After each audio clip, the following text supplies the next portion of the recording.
యాక్చువల్గా ఇది జరిగిన సంఘటన కూడా 1 o'clock to 1:15 మధ్యలో జరిగింది. ఇన్ఫర్మేషన్ వచ్చిన వెంటనే ఒక 4 ఫైర్ డిపార్ట్మెంట్కి సంబంధించి రావికమతం నుంచి, అదేవిధంగా మన పాయక్రోపేట నక్కపల్లి దగ్గర నుంచి, చోడవరం దగ్గర నుంచి ఇలా పుల్అప్ చేసి ఫైర్ ఇంజిన్స్ అందరినీ పంపించడం జరిగింది.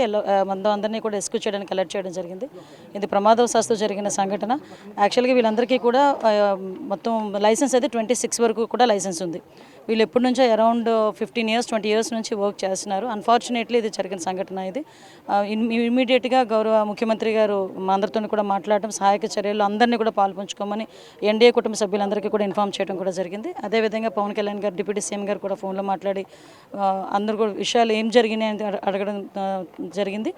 ఇప్పుడు మొత్తం మన సీఎం రమేష్ గారు, ఎంపీ గారు, అదేవిధంగా కలెక్టర్ గారు, ఎస్పీ గారు, ఆల్ యంత్రాంగం అంతా ఇక్కడే ఉంది. ఎవరికి ఎటువంటి ఇబ్బంది లేకుండా చూసుకుంటున్నాం. ఆల్రెడీ 8 మంది ఇప్పుడు చనిపోవడం జరిగింది. 7గురిని కేజీహెచ్కి తరలించడం జరిగింది. ఫైర్ ప్రికాషన్స్ కనిపించినదే కనిపిస్తున్నాయి. బట్ క్లూస్ టీమ్ కూడా వచ్చి చూస్తున్నారు, ఫోరెన్సిక్ వాళ్ళు కూడా వస్తున్నారు. వాళ్ళందరూ ఇచ్చిన రిపోర్ట్ మేరకు దాని మీద చర్యలు ఉంటాయి. చాలా పెద్ద గాలి దుమారంతో, చాలా ఉరుములు మెరుపులతో కూడిన భారీ వర్షం అయితే వచ్చింది. ప్రాథమిక నివేదిక ప్రకారం ఆ వర్షం ఏదైతే వచ్చిందో వాటర్ అంతా కూడా ఆ లూజ్ సాయిల్ మూలన వాటర్ అంతా కూడా కొంచెం లోపల దిగి ఆ గోడ కూలింది అన్నది ఒక ప్రాథమిక సమాచారం ప్రకారం వచ్చిన నివేదిక.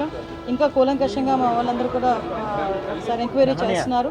అట్ ద సేమ్ టైం అక్కడ 300 రూపీస్ క్యూ లైన్ ఉంది. ఆ క్యూ లైన్ అక్కడ జస్ట్ కరువు ఉంటుంది అనమాట. అంతవరకు అంత హెవీ క్రౌడ్ కూడా లేరు. జస్ట్ కరువు మూలన ఒక జస్ట్ కొంచెం క్రౌడ్ అక్కడ ఉన్నారు. అది మూవ్ అవుతూనే ఉన్నారు. ఎక్కడ కూడా మనకి ఆగిపోవడం కానీ అంటువేం లేదు. చాలా అన్ఫార్చునేట్ థింగ్, ఆ గోడ పడిపోవడం వలన సుమారుగా 7గురు ప్రాణాలు కోల్పోవడం జరిగింది. అందులో 4 పురుషులు ఉన్నారు, 3 స్త్రీలు ఉన్నారు. ఇంకా మిగతా రెస్క్యూ ఆపరేషన్స్ కూడా జరుగుతున్నాయి. సంఘటన జరిగినది అని తెలిసిన వెంటనే ఇమీడియట్గా ఎస్డీఆర్ఎఫ్ బృందాలు, ఫైర్ డిపార్ట్మెంట్, పోలీస్ డిపార్ట్మెంట్, అదేవిధంగా ఇక్కడ పనిచేస్తున్న వాలంటీర్స్ చిన్నపిల్లలైనా వాళ్ళకి చేతులెత్తి దండం పెట్టాలి. నిజంగా వాలంటీర్స్ అయితే ఇమీడియట్గా కొంతమందిని బయటకు తీసుకొచ్చి అప్పటికప్పుడు హాస్పిటల్ కూడా తరలించారు. ఎన్డీఆర్ఎఫ్ టీం కూడా ఆన్బోర్డ్ అయింది. ఎన్డీఆర్ఎఫ్ టీములు 2, ఎస్డీఆర్ఎఫ్ టీంలో ఒక 2, fire department and police department అందరూ కలిసి రెస్క్యూ ఆపరేషన్స్ కూడా చేస్తున్నారు. ఇప్పుడు మొత్తం అంతా క్లియర్ చేస్తున్నారు అందరూ కూడా.